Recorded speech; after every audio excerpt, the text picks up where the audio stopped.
The concept of the visual, specifically in the new generation, the new millennials and others, are born holding tablets, are induced and infused with this a plethora of information coming from the visual medium, whether it's from a cell phone or a tablet or their TV sets.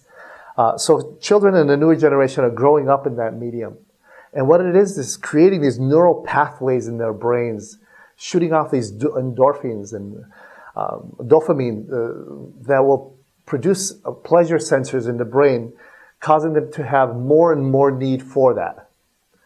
So it becomes more of an epidemic for the younger generation than it is for the older generations throughout all of history.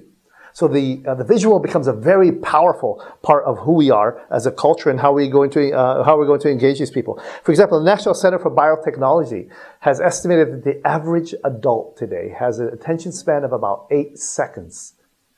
That's less than a goldfish. That's because of the visual medium, who's moving images in front of us at lightning speeds, expecting us to see things explode and move back and forth. So trying to keep up with it is difficult as academics, as apologists, as Christians. We want to engage our culture in a better way, but we have to do it in a way by understanding the power of the visual has. And we can use that to our advantage to share messages that are good and wholesome and true and beautiful.